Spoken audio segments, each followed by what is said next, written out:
Hey, welcome back. Get comfortable, take a deep breath, prepare your mind for real discomfort because today, medieval peasants will try to survive the coldest nights in medieval history. The year is something miserable. Let's say 1243. The wind is howling. The door is barely a door. And the most advanced thermal technology available is cuddling your brother for survival.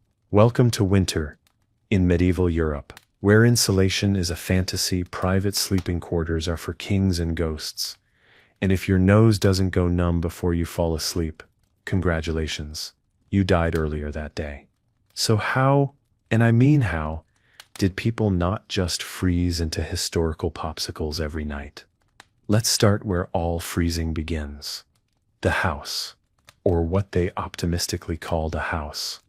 We're not dealing with cozy cottages here. Think more mud with a roof, and less grand designs. Most peasants lived in wattle and daub huts, which sounds charming until you realize it's sticks, smeared with mud and animal poop, dried into something vaguely wall-like. These structures were the medieval version of shrugging at the weather. They existed, but they weren't fighting for you.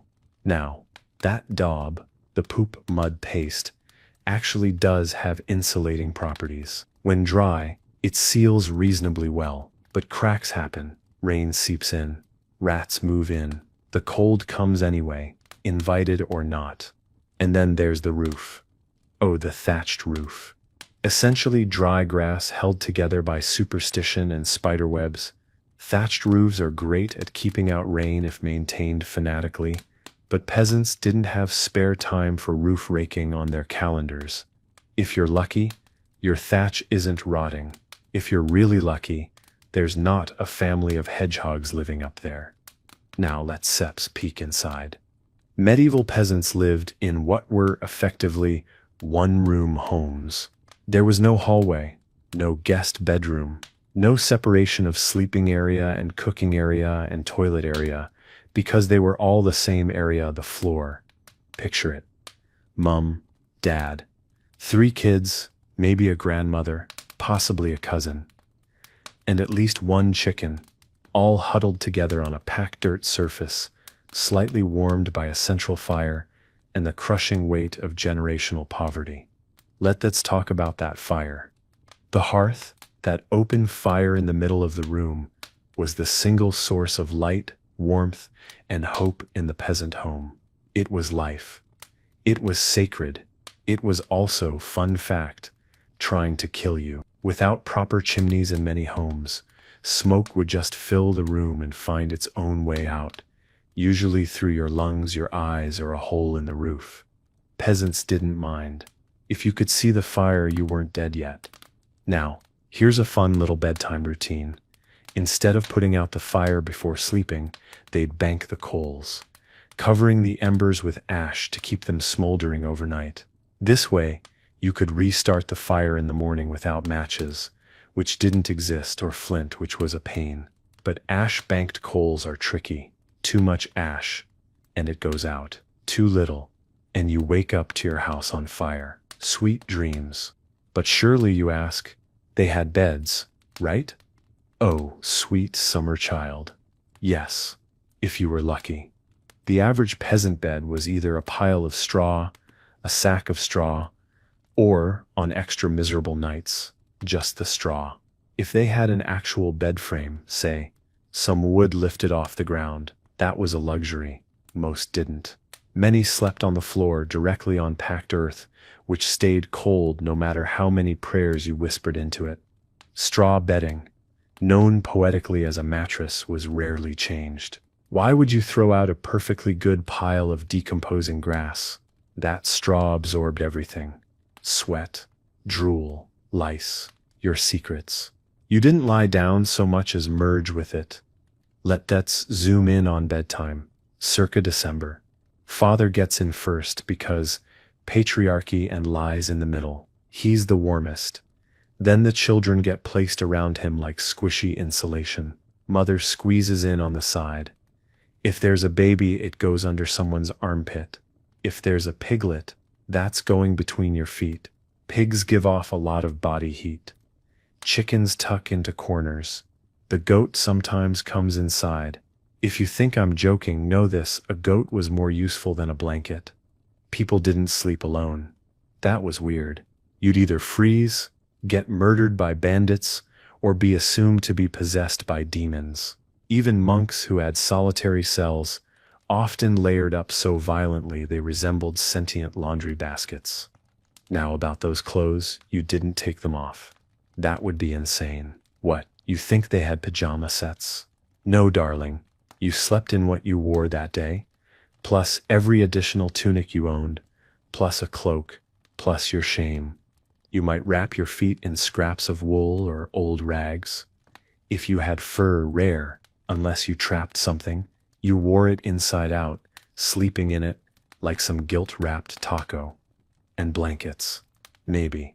More likely, another sack, or an animal hide, or a sibling. Let's not forget the wind. Doors weren't sealed, windows weren't glazed. Most homes had wooden shutters, but they warped. Gaps let in drafts, which whistled across your face at 3 a.m. like a ghost with a personal vendetta. Some people tried to hang tapestries or cloth against the walls to reduce wind chill. This was like putting a band-aid on a collapsing dam, but it gave you the illusion of trying. So how did they survive? Body heat. The answer is always body heat. They became human soup, pressed together, unmoving, radiating warmth and nightmares. To bed wasn't a phrase, it was a group activity. People got cozy not because they liked each other, but because hypothermia is an aggressive negotiator. Still they managed. Night after night, generation after generation. They didn't need memory foam. They needed each other and a really warm pig. And if you think that sounds bleak, just wait until we talk about what happened when it snowed and the roof collapsed, because of course it did. But first, are you still here? Did you hit that subscribe button? Because I'll be deeply offended if you're still watching and not subscribed. Comment if you've ever slept in a room with a goat, or wanted to. No judgment. Let's talk about ember pots, or, as I like to call them, tiny portable death traps. You see, when the fire was too far away, or when the wind turned your room into a cryogenic chamber, medieval folk got creative. Enter the bed warmer, a ceramic or metal container filled with glowing embers, slipped under the bed or even inside it, tucked carefully near your feet. The logic here is sound. The fire is too far, the bed is cold, and your toes are considering legal emancipation. Now, best case scenario, this ember pot gently radiates heat, keeps your blanket cave warm, and doesn't set your bedding on fire. Worst case scenario. Well, surprise.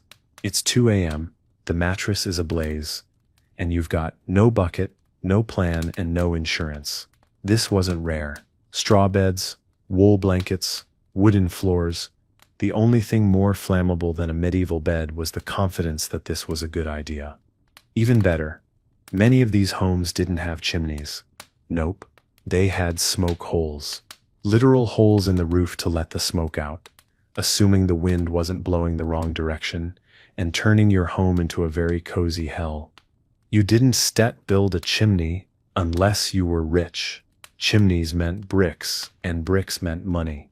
So for the average peasant, the heating system was start fire, let smoke rise, wait for it to escape, hope the baby doesn't choke. Now imagine this in mid-January. Wind howling through the shutters, fire smoking up the rafters, embers glowing under the bed, children burrowed into corners, the family goat watching you with judgmental eyes. And through it all, you're not even asleep. Because medieval sleep wasn't what you think. They didn't lie down at 10 p.m. and wake up at 7. That's adorable. Medieval people had segmented sleep. They would drift off for a few hours after sundown, say 8 p.m. to midnight, wake up for a couple hours, then go back to bed until dawn. That middle period, that was the watch. Not a shift, not a patrol, just awake time. People prayed, chatted, even went visiting. Yes, midnight social calls were a thing. Hey, It's Seps freezing, pitch dark, and everyone Seps vaguely depressed. Let Theps go next door and talk about pigs. That's how much they hated lying still in the cold. Of course, you didn't always wake up by choice. Sometimes the cold woke you up, or the smoke, or your sibling kicking you in the spine, or the rooster you're sleeping next to deciding that 2:47 a.m. was the right time to scream directly into your soul. So what kept them going? Faith, desperation, wool, possibly all three. Let's dive into wool. The MVP of medieval winter. Wool was warm, durable, and waterproof enough to laugh at rain. Cloaks were everything. You wore them during the day, you slept in them at night. If you didn't have a cloak, you had a problem. Some people had multiple layers: tunic, undershirt, leggings, hood, overcloak. You dressed like an onion and hoped for the best. Fun fact, they didn't just wear clothes, they stuffed them. They'd pad sleeves with rags, shove moss into shoes, even wear layers of straw under garments. Because insulation isn't just about thickness, it's about trapping heat and lowering expectations. Let's not forget fur. If you had it, you wore it. If you didn't, you envied those who did. But fur wasn't always socially acceptable. Some furs were restricted to certain classes. Sumptuary laws meant that wearing the wrong squirrel could get you fined, or, more tragically, judged. For peasants, old blankets were patched endlessly. Holes weren't fixed so much as given up on, and then ignored. You didn't buy new bedding. You inherited it, along with its lice, its fleas, and its unique scent of despair. Now, some brilliant minds had other ideas. Stone beds. That's right. In some monastic communities, and even among extremely pious lay people, there was this bright idea that suffering was holy, so they made their beds out of stone slabs, with maybe a straw mat if they were feeling indulgent. Why? Because comfort was for sinners. God wants me to shiver is an energy I do not recommend. But monks, oh, they took cold sleep to new levels. Many of them woke up for night prayers, matins, usually around 2 or 3 a.m., in the middle of winter, in unheated stone buildings, wearing sandals. Their reward? Singing psalms while slowly becoming human icicles. But don't worry, they believed it was building character. And let's not forget the nobility. You might think they had it easy. Large homes, servants, giant fireplaces. Sure, they had fire. But they also had drafty towers, open halls and windows big enough to let in 2 wolves and a regret. Even castles weren't warm. They were stone boxes. Fireplaces were luxury, but warmth didn't exactly travel well through 40-foot halls. People sat next to the hearth and still wore cloaks indoors. Whole wings of castles were essentially cold storage for people. Even nobles often slept in the same bed with family, servants, or traveling guests. Not because they had to, but because, again, hypothermia. Now let's take a small, freezing detour to medieval child rearing. Infants and toddlers were kept warm the same way everything else was. Body heat, layers, and prayer. Swaddling was key. Babies were wrapped tightly in linen strips like sad little burritos. This wasn't just to keep them warm. It was also thought to make their limbs grow straight and silent and motionless, like a blanket-wrapped scream waiting to happen. Did they sleep with the parents? Yes. Was it safe? Absolutely not. Infant mortality rates were sky high, and rolling over onto the baby was, heartbreakingly, not uncommon. And the cold didn't help. A sick child in a medieval winter home was a tragic equation. No warmth, no medicine, no options. But hey, you made it to morning, which means it's time to rise, rebuild the fire, shake the lice out of your clothes, and brace yourself for another day of toil, hunger, and trying not to get accused of witchcraft. Good morning, sunshine. Still with me? Good. That means the fire didn't get you, the pig didn't crush you, And the goat didn't eat your socks. Proud of you. Don't forget to hit that like button. Yes, I know it's weird to ask, while describing 13th century bed death. But algorithm gods demand tribute. And drop a comment below, would you survive a night in a medieval house? Or would the smoke hole finish you off by midnight? Coming up next, shared sleeping peasant bed culture, and the very specific horror of snoring beside your in-laws, while also fighting lice. Because privacy is for the future, and fleas are forever. So, you've made it through the night. You haven't been asphyxiated by embers. The wind hasn't blown the roof into next week, and your limbs still bend in roughly the right directions. Congratulations. That's the baseline for success in the Middle Ages. But now it's time to talk about who you woke up next to. And no, it wasn't romantic. It was logistical. In a world without insulation, central heating, or the concept of personal space, the bed was not a bed. It was a human survival pile. Your warmth was everyone's warmth, whether you liked them or not, and you probably didn't. Let's start with the average peasant household. It's one room, remember? Not one bedroom, one room. Kitchen, dining area, chicken enclosure, plague ward, all one happy, freezing rectangle. And when night came, it became a pile in or die scenario.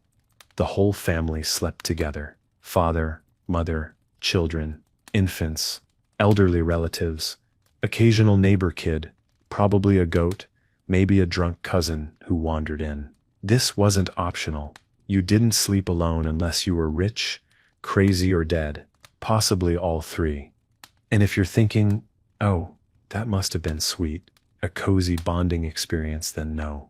You've watched too many sentimental farm movies. This was the kind of intimacy you never recover from. Imagine sharing a straw mattress or just the floor with 5 other people. No deodorant, no showers, no teeth brushing, no changing clothes. You are all fermenting. Someone coughs, someone else farts, someone's foot is in your kidney. The baby is leaking, the dog is scratching, the lice are thriving. And you can't move because the only source of warmth is not moving. Shifting position in medieval bed sharing was like playing human Jenga. One wrong move and the whole heat system collapses. Suddenly your butt's in the cold zone, and the family pig is trying to climb your thigh for warmth. Now, this wasn't just about peasants. Bed sharing was common at all levels of society. Travelers shared beds with strangers at inns. Servants slept at the foot of noble beds. Siblings grew up cheek to cheek, toe to face, breath to nostril. And yes, adults slept with their grown children, which is horrifying enough without adding in the sheer olfactory trauma. There's even documentation of servants sleeping in the same bed as their lords. Not for fun, but for efficiency. You needed to be close at hand. In case your lord woke up and needed, I don't know, a candle, a snack, or someone to blame for his gout. And this sharing didn't always end at humans. Let's revisit our cozy, moist friend, livestock. Bringing animals indoors for heat was common. And not in some cute barnyard sweet way. They were in the house, with you. Some slept under the bed, some near the fire, some on the bed. Chickens wandered. Cats hunted mice. Dogs curled up beside kids. Pigs farted in your general direction and stole your warmth.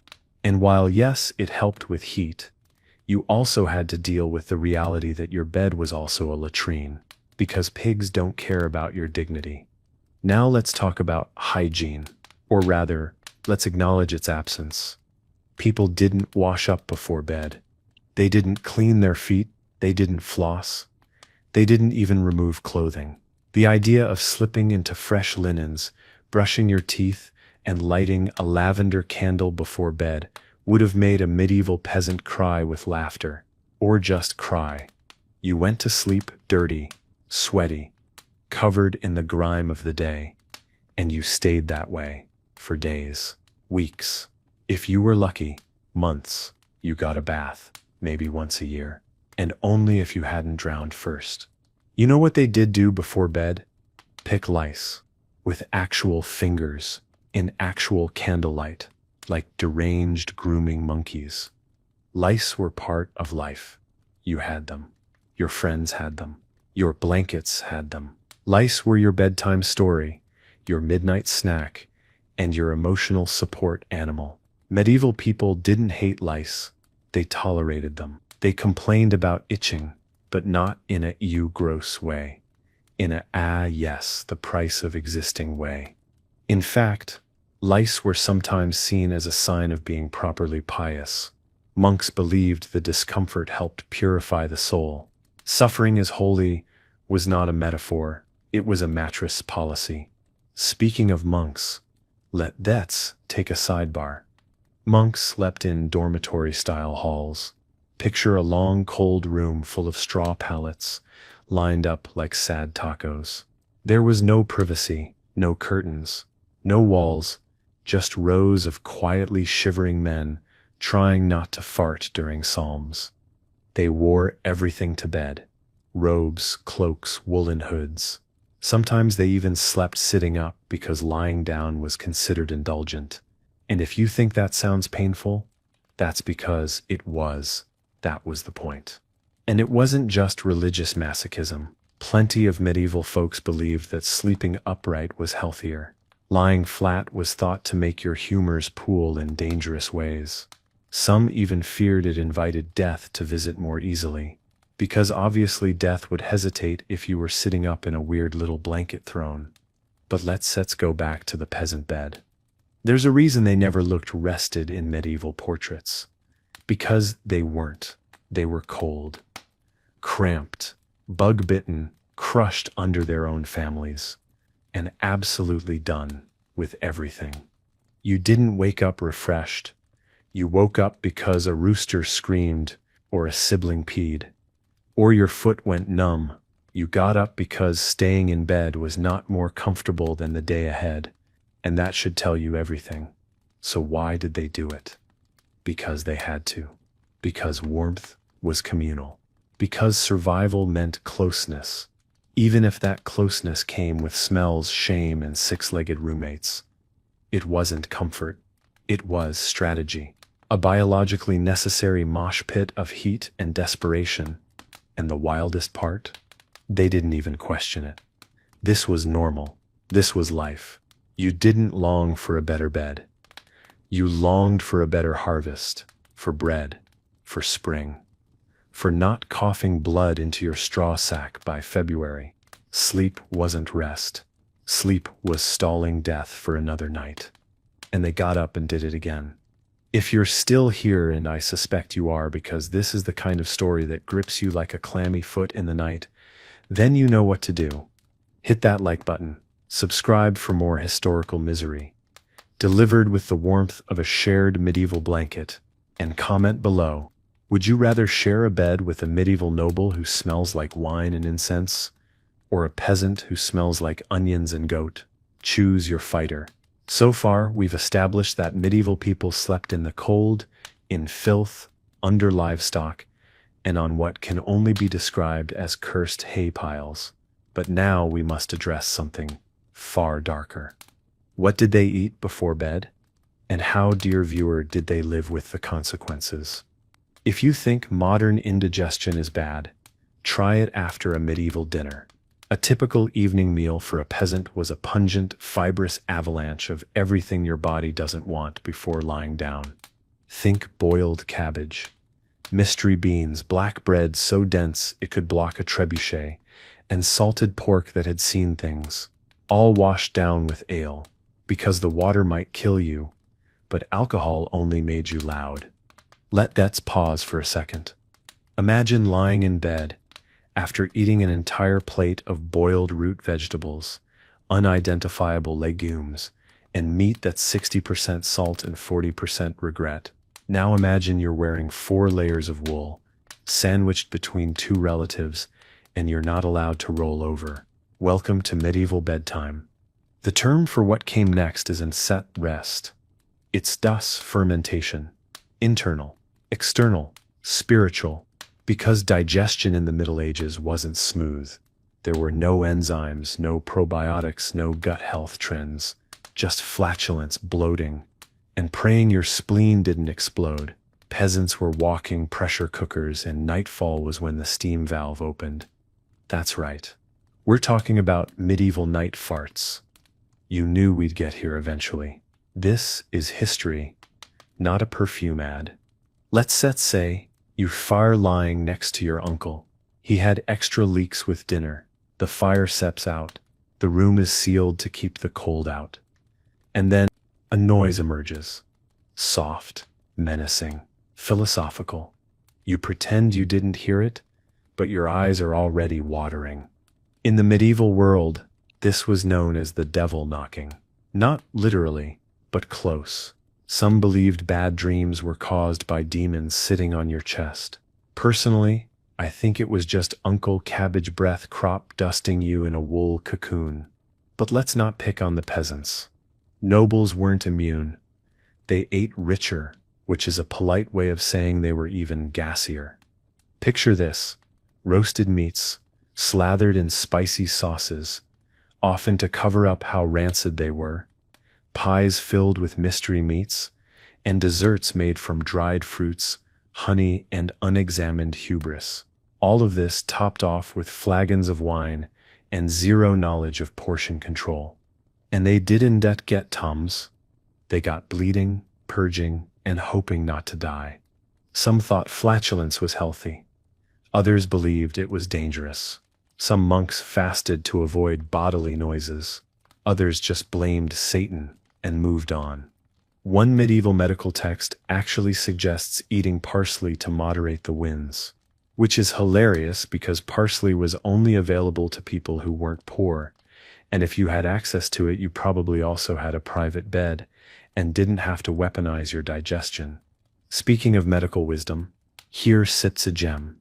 Never sleep directly after a meal, lest your food rise and cause bad dreams. That's right. They thought food could rise up inside you and attack your brain mid-sleep like a poorly trained demon, which, considering the acid reflux they were working with, isn't even that far-fetched. But digestion wasn't the only issue. You also had parasites. And no, I don't mean the ones crawling in your blanket, I mean the ones living inside you. Intestinal worms were incredibly common. Why? Poor sanitation, undercooked meat, drinking from ponds that doubled as bathrooms. People literally shared space with their own internal hitchhikers. Night brought bloating, nausea, and in severe cases, worms exiting the body. Yes, that way. Sleep tight. Now, on to heartburn. You ever eaten 6 slices of peasant rye, a turnip stew, and 6-day-old herring and thought, wow, I need to lie down and feel my throat catch fire? They didn't call it heartburn. They called it bad humors, or spleen fire, or God's punishment for overindulgence. You weren't just digesting dinner, you were battling sin, one belch at a time. Oh, and for those poor souls who couldn't afford a second tunic, vomiting in your only outfit was a bad night and a week-long curse. But let's not ignore the psychological effects of eating this way. They didn't know about serotonin in the gut. They didn't understand nutrition, but they knew that some meals left you feeling haunted. So naturally, they turned to religion. Dreams caused by evil spirits, bad digestion, or both. That was the theory. Nightmares were not the result of stress or malnutrition. They were caused by demons entering your mouth while you slept. Sometimes through food, sometimes just because you snored with your mouth open. You could try to protect yourself with charms, crosses, or sleeping with a knife under your pillow to ward off spirits. Of course, not your brother's snoring. Now, let's talk latrines. If you had to relieve yourself in the night, after say a particularly wild lentil situation, what did you do?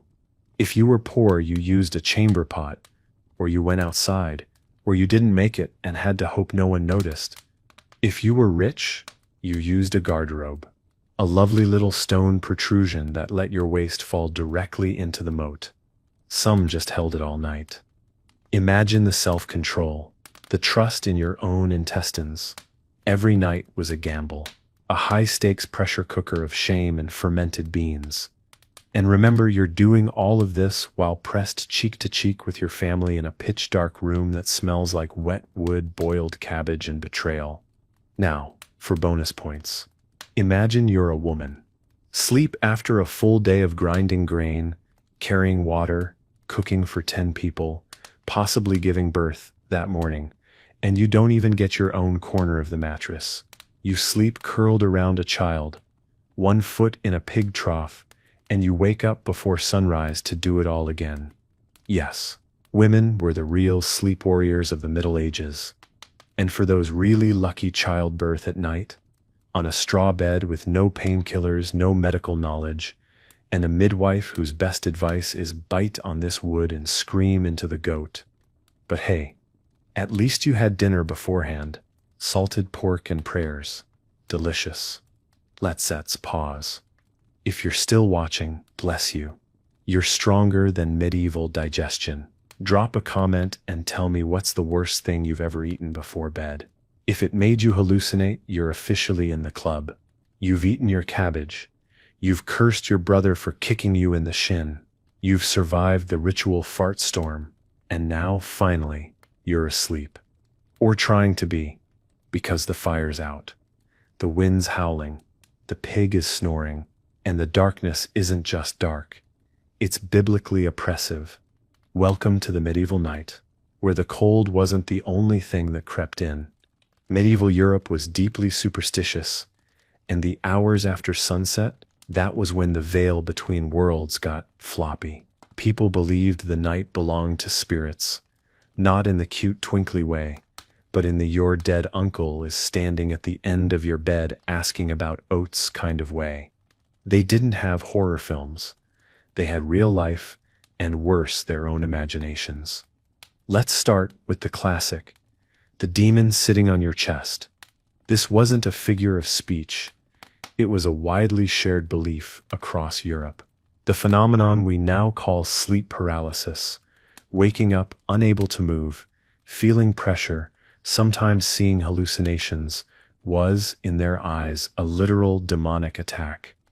They called her the night hag, or Mara, a creature who came into your room, sat on your chest, and stole your breath. Some thought it was punishment for sins. Others thought it was caused by eating cheese too late at night. Both were terrifying. You couldn't scream, you couldn't move, and the explanation was that your brain is glitching.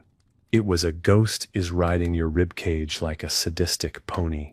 There were regional variations too. In Scandinavian folklore, it was the mare, a spirit that caused mare riding or bad dreams. Yes, that's where nightmare comes from. In Slavic tales, Straziga or Zamora would visit sleepers, especially if they hadn't been baptized properly. Sleep tight. In England, the old hag came for those who slept on their back, a cautionary tale and a medieval sleep tip. People went to war against these things. How? With charms, herbs, crosses, and knives. Some slept with iron objects under the pillow, believed to repel spirits. Others hung garlic at the head of the bed.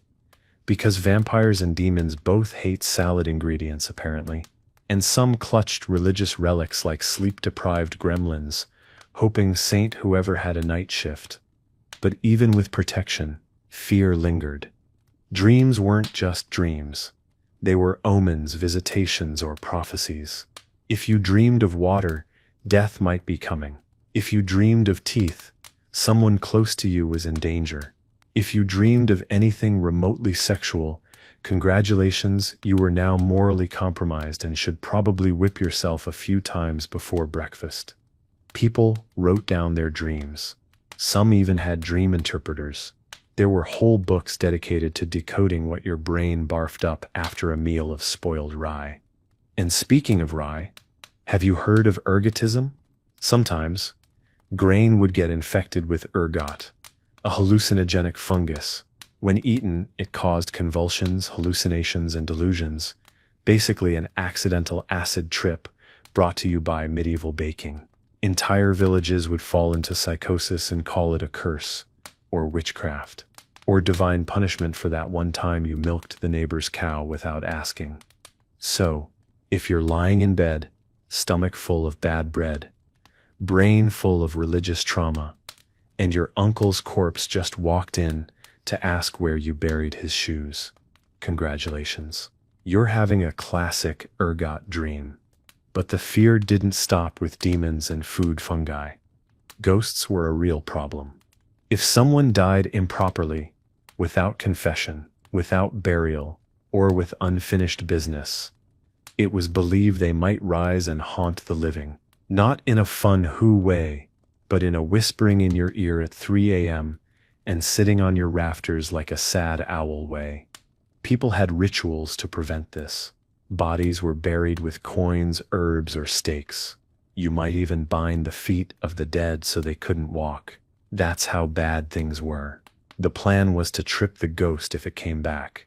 Even more cursed, if you had a relative who died far away, their soul could return in dreams to say goodbye, or worse, ask for things. Medieval dream lore is full of ghost debt collection. Hello, I dent dead, but could you say 5 more prayers for me? I forgot to confess theft in 1279. Mind handling that?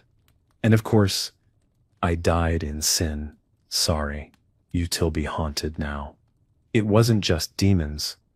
It was the whole extended family coming back to check if you were lighting enough candles. Now, let's not forget the witches. Always blamed, always feared. If you had bad dreams, got sick in the night, or felt a sudden chill, someone probably hexed you. Night was their playground. They flew, whispered curses, summoned familiars. If you lived near a woman with too many cats and a firm personality, congratulations, you were already suspicious. To protect yourself, people kept protective symbols near the bed. Crosses, pentagrams. Yes, those were Christian ones. Dried herbs hung from rafters. Some families even drew protective runes on the beams above their bed, just in case something tried to crawl through the ceiling and into your dreams. And the best part? None of this was fringe thinking. This was mainstream belief. The church encouraged it. Priests gave advice on how to ward off night terrors. Some monks specialized in dream interpretation. The night wasn't just dark, it was morally dangerous. You weren't just going to sleep. You were risking your soul. Every creak in the wood, every chill breeze, every shadow on the wall was a potential message, warning, or attack. There was no peace after sundown, just the slow crawl of dread in a world without flashlights, therapy, or decent bedding. Still want to time travel? But despite all this, people endured. They sang before bed, told stories, whispered prayers, clutched their charms and tried to believe they'd wake up whole. They made peace with the dark, or at least negotiated with it nightly. And maybe that's the wildest part of all. They knew the darkness was full of monsters and they went to sleep anyway. If you're still with me, bless your brave, haunted heart. Comment below, what's the scariest thing that ever happened to you while half asleep? Bonus points if it involved sleep paralysis or ghostly flatulence. If you thought sleeping in the Middle Ages was rough during a normal week, let's talk about winter. Not the Instagram version. Not mulled wine and knitted socks.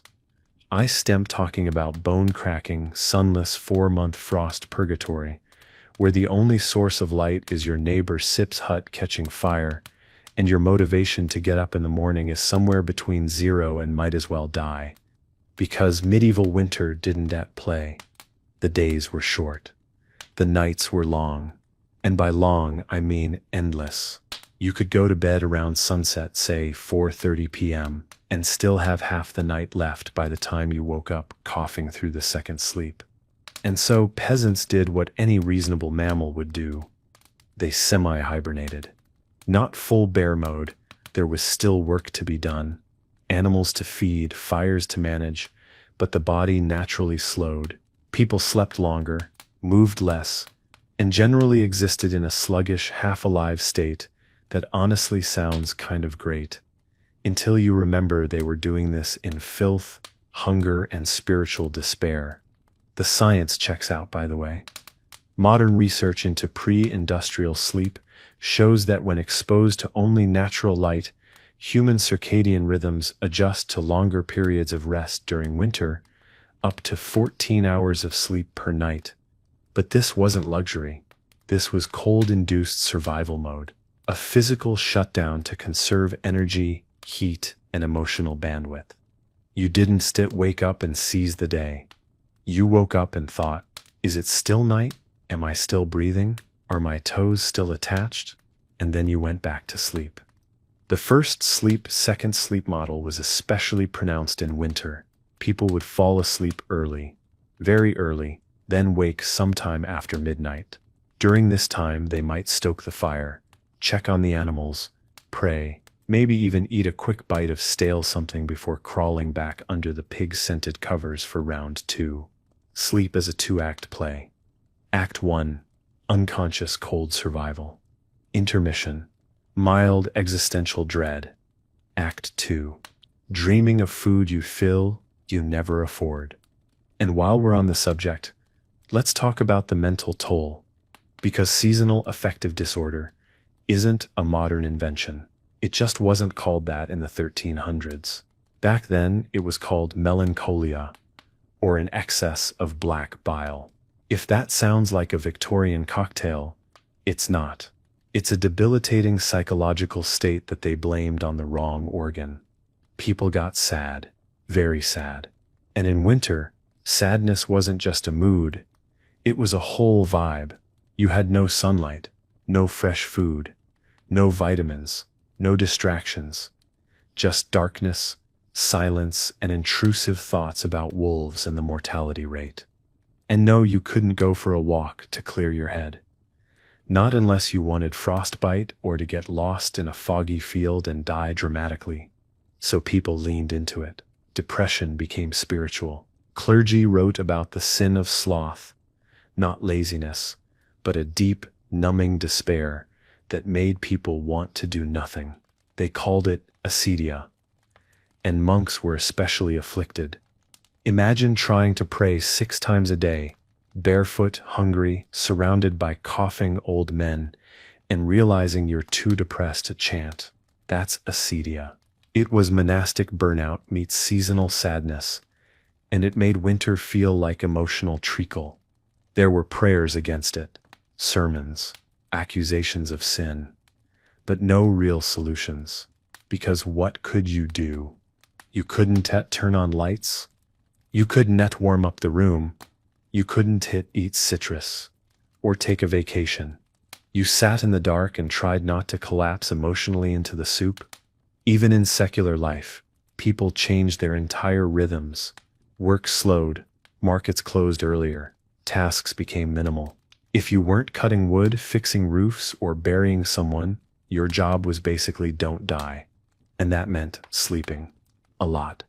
There are reports of families sleeping in till mid-morning, taking daytime naps, and doing basically nothing once the sun set. You weren't lazy, you were cold, underfed, and operating on the energy level of a depressed ferret.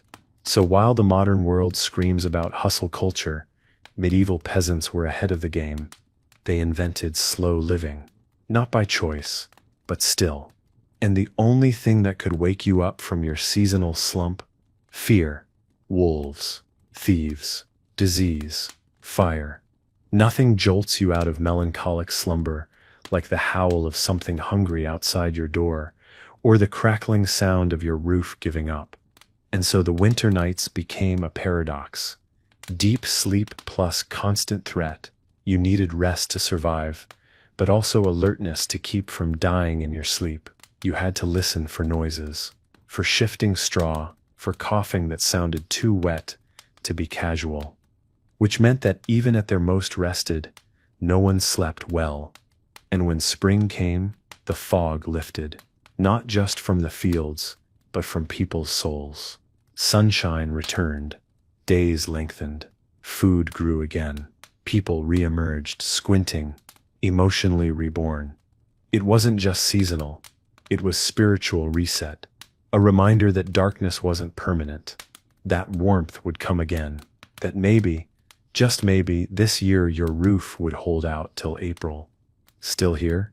Still warm? Still fascinated? So far, we've tackled the cold, the filth, the demons, the digestive betrayal. But now we need to face something even more exhausting than poor insulation. Moral expectations about how and when you were allowed to sleep. Because in the Middle Ages, sleep wasn't just sleep. It was a moral battleground. A reflection of your discipline, your piety, your work ethic, and naturally your susceptibility to Satan. Let's start with one of the 7 deadly sins, sloth. Now, modern sloth means laziness, right? You think of skipping leg day or not folding laundry for 3 business weeks. But in the medieval mindset, sloth was way worse. It wasn't just failure to do stuff. It was failure to be spiritually vigilant. Sleeping too much? Sloth. Sleeping during prayer time? Sloth. Sleeping instead of feeling guilty about your impure thoughts? Double sloth. And if you're wondering how much sleep was too much, the answer was, any sleep not connected to the grinding agony of survival. You were allowed to collapse after work. That was fine. What you weren't allowed to do was enjoy it. Didn't matter if you were tired. Didn't matter if you were freezing. If you drifted off during Mass, hell was warmed up and waiting. In monasteries, this went to the extreme. Monks followed rules known as the divine office, scheduled prayers that broke the day into chunks. Some were at night. Some were at ungodly hours, like 3 a.m. If you were caught dozing through matins, congratulations. You just made it onto the devil's LinkedIn. And they had ways of keeping you awake. Sitting on hard benches, standing through services, being publicly shamed by the abbot for nodding off. One monastery even had a wake-up monk whose entire job was to walk around poking sleepy brothers with a stick. Not kidding. A literal anti-nap enforcer. But monks weren't set of the only ones judged. Peasants were also expected to align their sleep with divine rhythms. The idea was wake at dawn, sleep after sunset, break the night with prayer. If you deviated from that, slept in, skipped early Mass, or failed to perform your nightly devotions, that wasn't just lazy. Oversleeping wasn't about health. It was about moral decay. Sleeping in. That's how the devil gets in through your ear canal. Napping in the middle of the day? That was a clear sign your soul was already decomposing. But the medieval elite? Oh, they really had opinions. Among nobles, especially in the 13th, 15th centuries, there was a rising culture of moralized leisure, which meant that even rich people weren't allowed to relax too openly. Napping was fine if you were sick, or ancient, or exhausted from diplomacy. But if you were just reclining midday, looking smug in your fur-lined robe, people talked. Whispers about decadence, gluttony. God clearly doesn't stat like a man who sleeps before dusk. Even kings were not immune. One chronicler accused a nobleman of cowardice and indolence because he was found sleeping through a battle strategy meeting. We've all zoned out in bad meetings. But apparently in the 1300s, that was grounds for questioning your entire existence. And don't get me started on church. Falling asleep in church was considered spiritually reckless. Some priests would stop mid-sermon and call out the sleeper by name. Others would have servants wake them loudly. You're trying to dream about soup, and suddenly someone's ringing a bell over your head like you owe them money. There are even medieval woodcuts showing the devil poking sleepy churchgoers with a pitchfork, suggesting that nodding off during a sermon literally opened the door to hell. Which brings us to the truly weird part. Some theologians believed that Satan could influence you more during sleep than when you were awake. That meant sleep wasn't just morally risky. It was vulnerable, a state in which your soul could be whispered to, corrupted, seduced. There were sermons that warned, if you go to bed without prayer, your dreams are invitations to sin. Yes, even your dreams were up for moral inspection, which meant dreaming about someone you weren't married to was a spiritual landmine. You couldn't control your dreams, but you could be blamed for them. It's the ultimate medieval move, judging you for stuff your subconscious made up. Let's not forget the moral superiority of early risers. It was believed that waking up early, especially before sunrise, made you closer to God, because God likes it when you suffer, apparently. Rise late? You were already spiritually suspicious. Sleep past prime the morning prayer around 6 a.m. Don't bother showing your face in heaven. There's a reason why early to bed, early to rise was seen as virtuous. It wasn't about health. It was about control, self-denial, the sacred art of not doing what your body clearly wants to do. Even yawning was suspicious. In some cultures, yawning was believed to open a portal for spirits to enter. That's why people covered their mouths. Not out of manners, but out of fear of demonic invasion. Sleep wasn't stot comfort. It was a test. Every night you lay down knowing that God, the devil, and the entire village might be watching. You couldn't win, sleep too much. You fit will lazy. Sleep too little, you stir delirious. Dream too wildly, you stir possessed. Snore? Probably unclean spirits rattling your windpipe. But in all this judgment, people still slept, because no matter how many sermons were thrown at them, the cold still bit, the days still drained, and the straw still called. Still with me? Of course you are. You're part of this twisted little bedtime cult now. Let's be clear about one thing. If you've ever complained about your mattress being a little firm, I'm going to need you to sit down, preferably not on straw, and prepare yourself emotionally. Because medieval beds were bad. Not, oh, this pillow is too flat, bad. Not springs are poking me, bad. I mean, this is an elevated sack of sticks and nightmares, bad. Let's start at the bottom of the medieval social ladder, peasant beds. Or, as they're more accurately known, whatever was soft, available, and not currently on fire. If you were a peasant, your bed might been a pile of straw in the corner, a bundle of rags on the floor, a lice colony that accidentally doubled as bedding, the warm side of a passed-out cousin. You might not even have been raised off the ground. No bed frame, no slats, no separation between your spine and the freezing dirt floor. Just straw, maybe a sackcloth, and an ongoing war with every insect in your time zone. That's not a mattress. That's the forest floor, with ideas. Now, if you were slightly better off, you might have had a trundle bed, a crude wooden frame with rope supports that sagged like your hopes. Ropes were strung across the frame, and a mattress, if you were fancy, was laid on top. This is where we get the phrase sleep tight, because you literally had to tighten the ropes every night to avoid sinking into a hammock of spinal regret. Still romantic? Oh, and mattresses, stuffed with straw, feathers if rich, moss, hay, wool, or for the very desperate, dried leaves. They weren't comfy, they were lumpy, smelly, and rarely cleaned. You didn't rotate your mattress. You prayed it didn't collapse. If you were wealthy though, really wealthy, you had a bed that was part furniture, part status symbol, part privacy theater production. Because medieval beds weren't just for sleeping, they were for showing off. Enter the four-poster bed. Thick, wooden columns, heavy curtains, elaborately carved headboards.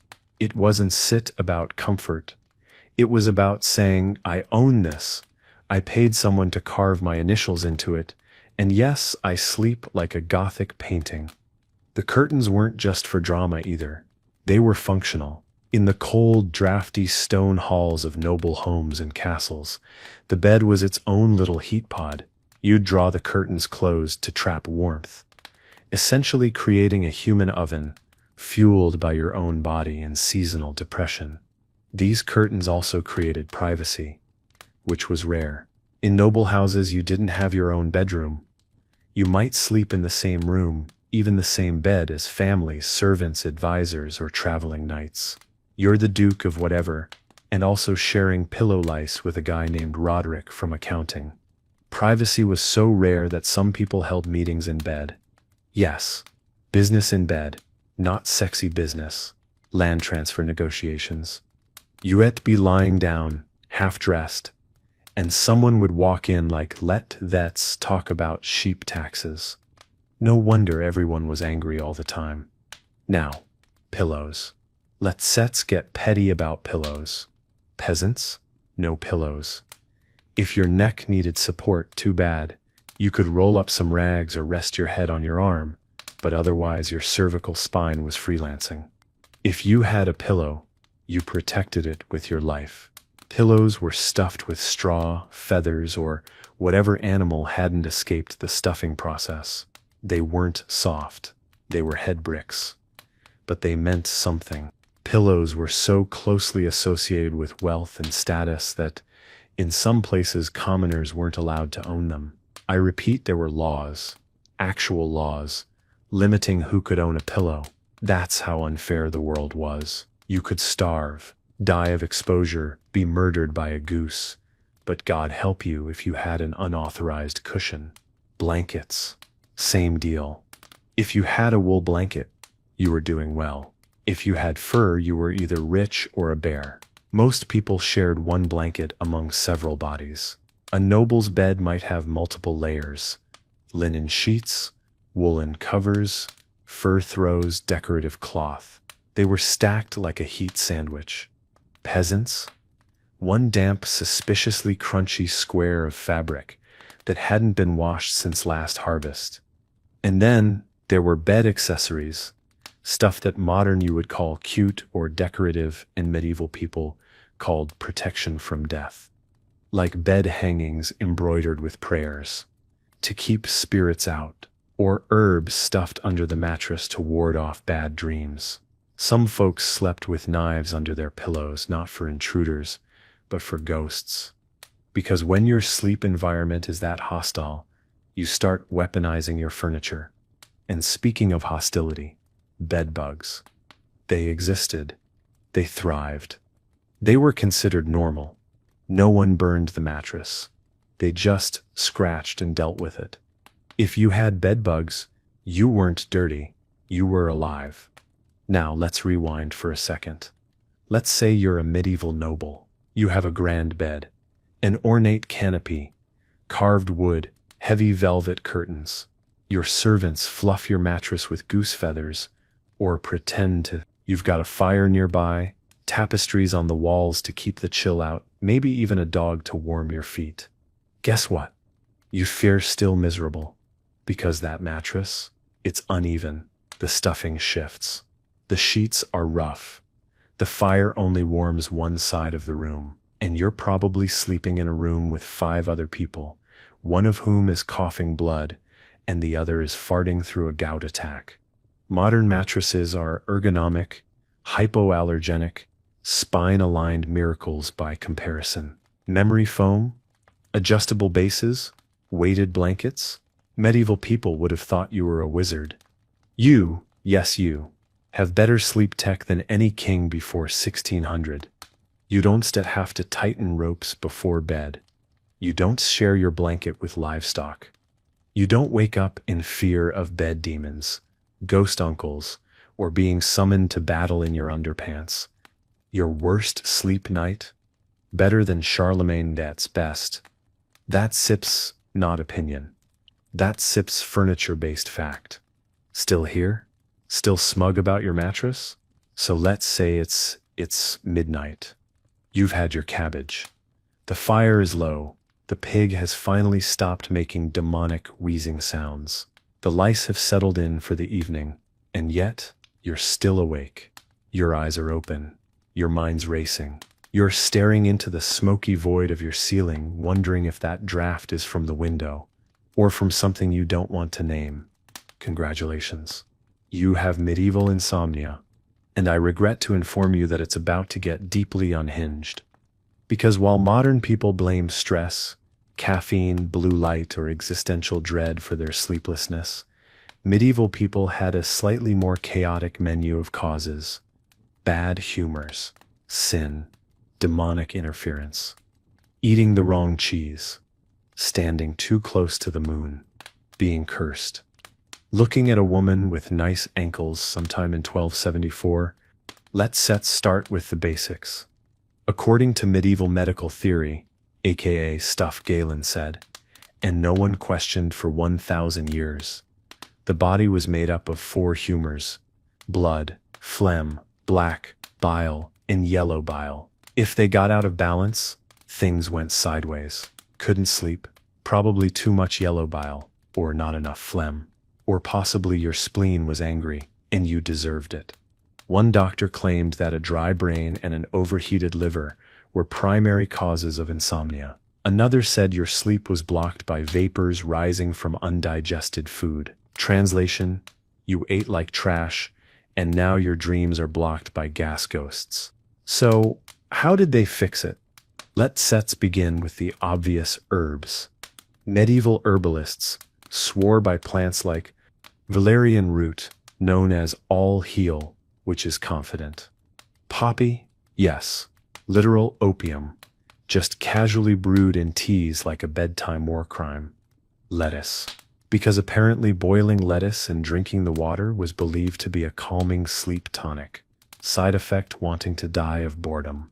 If herbs didn't work, there were rituals.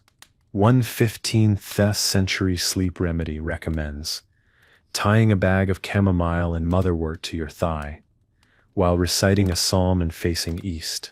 If that failed, you were to try drinking goat's milk stirred with a silver spoon, then rub an egg on your chest and bury it under your bed.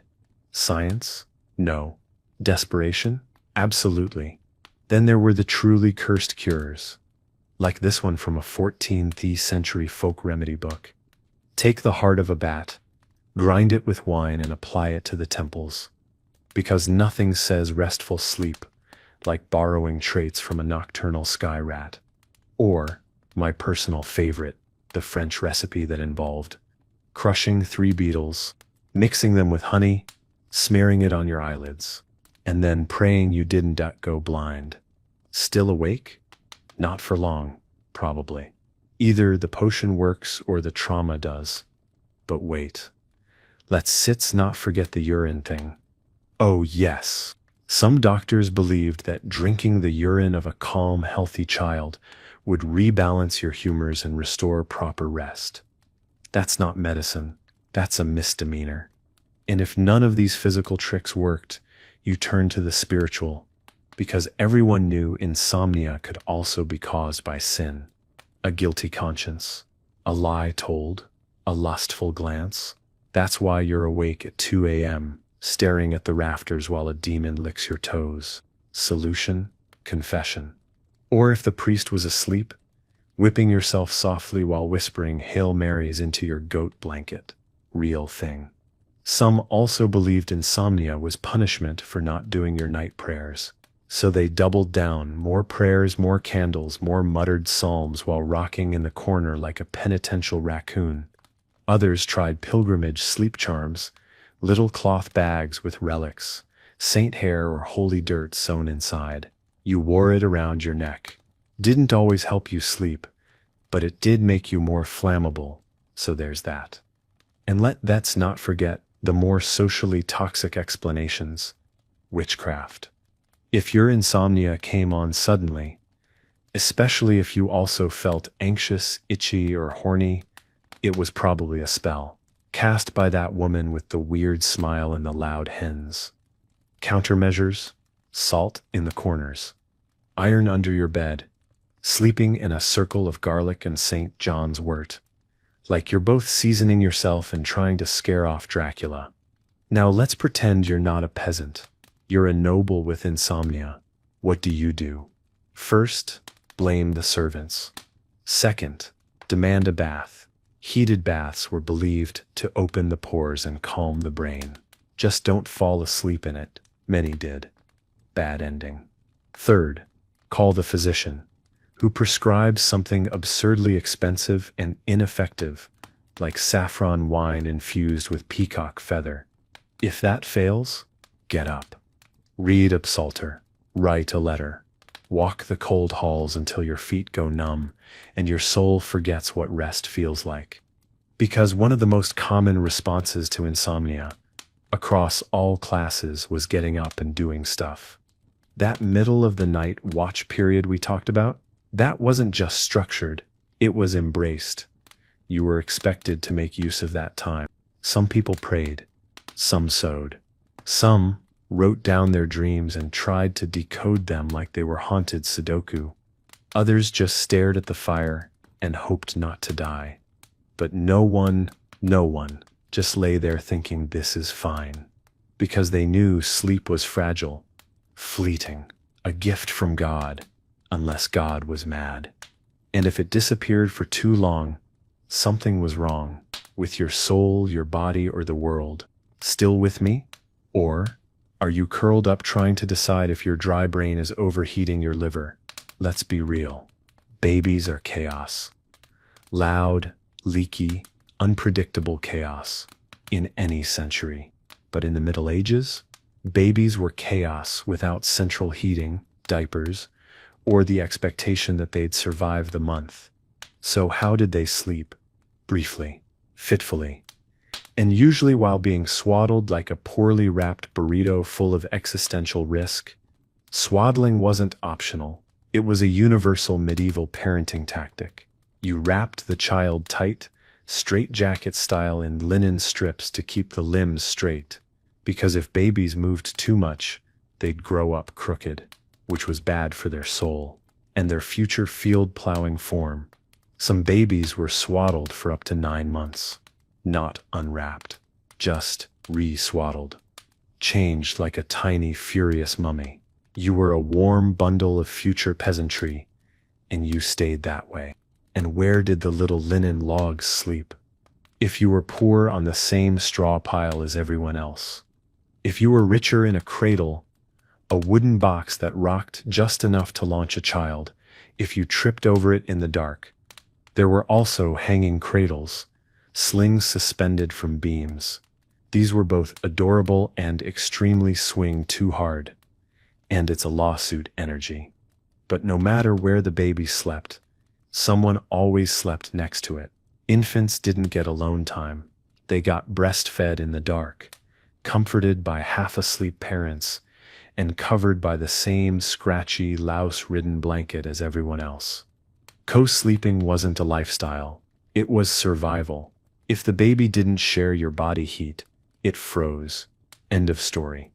Of course, this led to tragedy. Infant suffocation was common. Babies rolled on. Babies crushed. Babies lost in the night. But people accepted this. Not out of cruelty, but because death was a roommate, not a visitor. And there was another fear: night-stealing creatures. Enter the world of changeling folklore. The idea that fairies or demons would swap your baby with a fake one. You'd wake up to find a look-alike child that cried constantly, didn't grow, or just felt wrong.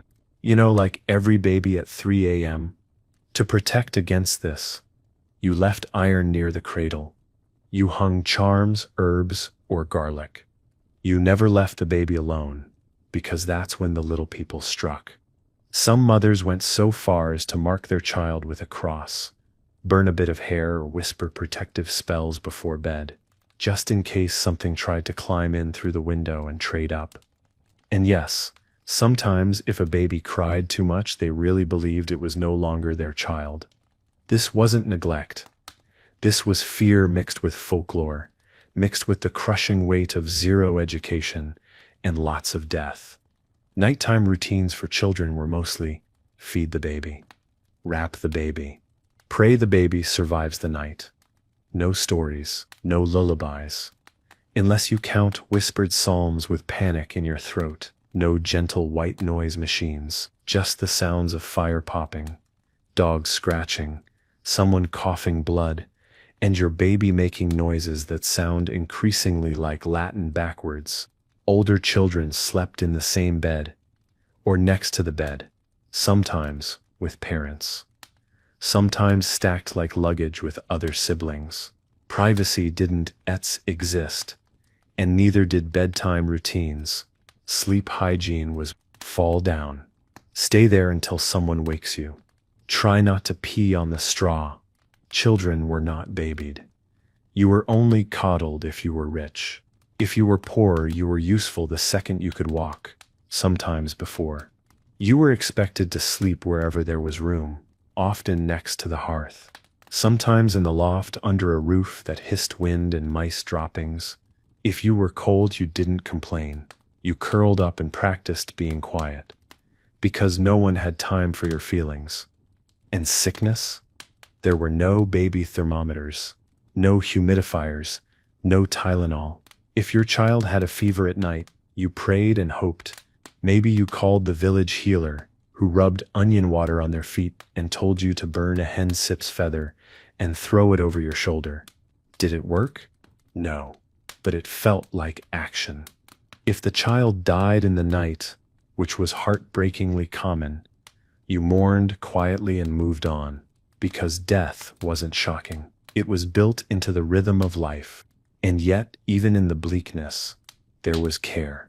Mothers rocked their children. Fathers shared warmth.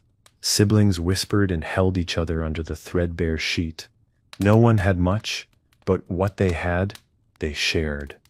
Even if the lice came too. So yes, medieval childhood was rough, but it was also tender in the way survival forces people to be tender, physical, close, and wordless. Still with me? Let's be honest. After 10 chapters of mud, smoke, livestock cuddles, and deeply cursed sleep practices, it's time for a reality check. You, yes, you, sleep in luxury, and you don't deserve it. Okay, maybe you do, but you don't appreciate it. Let's inventory your current sleeping situation, shall we? Mattress, custom support layers, pillows, ergonomic, cooling gel, hypoallergenic, probably named Cloud Whisper, temperature, controlled by a device that can literally simulate a gentle breeze from the Andes. Noise, blocked out with white noise machines, apps, and possibly a podcast of someone whispering facts about whales. Pajamas, soft, breathable, never washed in lie and shame. Lighting, adjustable, dimmable, possibly voice-activated. Threats, none, unless your neighbor's air fryer is possessed. Now picture a medieval peasant watching you lie down to sleep. They're in the corner, absolutely horrified. Not because you're naked. They've seen worse. No, they're horrified because you chose to sleep alone, with no goat, no fire, no sibling to kick you in the shin. Just silence and space and a $300 weighted blanket. They'd assume you're either a lord, a witch, or already dead. And yet, somehow, you fear still tired, still chasing sleep, still waking up groggy, still complaining about insomnia like a peasant who just got kicked by a mule and robbed of their straw. It's almost like we've taken something biologically basic and turned it into a performance sport. You see, medieval people didn't expect sleep to be magical. They didn't think it would fix their problems. They didn't spend 45 minutes choosing the right lavender spray and playlist titled Calm Moonhorse Night Tones for the Emotionally Scorched. They knew it would be uncomfortable, interrupted, possibly fatal. And they did it anyway, because they had no choice. We's made sleep optional. We bargain with it. We sacrifice it for productivity, scrolling, Netflix, anxiety. We've made it a casualty of ambition. But here's the twist. We're not better for it. We're just tired in higher definition. Sleep used to be survival. Now it's a lifestyle category, a metric, a battleground of optimization. 8 hours or bust. Track it, measure it, judge it, and despite it all, we still exhausted. Because it's not about the mattress, it's not about thread count, it's not even about blue light or circadian rhythms. It's about being human. And humans have never really known how to rest. We are creatures of worry, of guilt, of noise. We dream of demons even when the roof doesn't leak. We fear the dark even when it comes with a nightlight. We carry the same ghosts as medieval peasants. We just charge them to our therapy bills now. So, that's the point of all this? Why tell you about lice and frostbite, and monastic insomnia for 60,000 words? Because you are not alone. Not now. Not then. Not in your restless mind, your weird dreams, your 3 a.m. thoughts about everything you've ever said out loud. You're part of a long, absurd, beautiful line of people trying to get through the night. Whether you're sleeping on straw next to a goat or under a duvet with built-in cooling channels, it's still just you, your body, and the darkness. So tonight, when you go to bed, think of the monk singing matins with frost on his lips. Think of the peasant whispering prayers into the hay. Think of the noble snoring under 40 pounds of decorative guilt. And then, close your eyes. And sleep like a human being. Imperfect, haunted, but stubbornly alive. If you made it to the end of this epic, comment below and tell me what time it is, where you're watching from, and what the hell possessed you to stick around this long. You are a hero. A sleep-deprived champion of curiosity and absurdly long videos. Subscribe. Because there's more coming, more weird history, more terrible lifestyles, more stories no textbook dares to tell you. Until next time, sleep tight, but not too tight. Remember the ropes.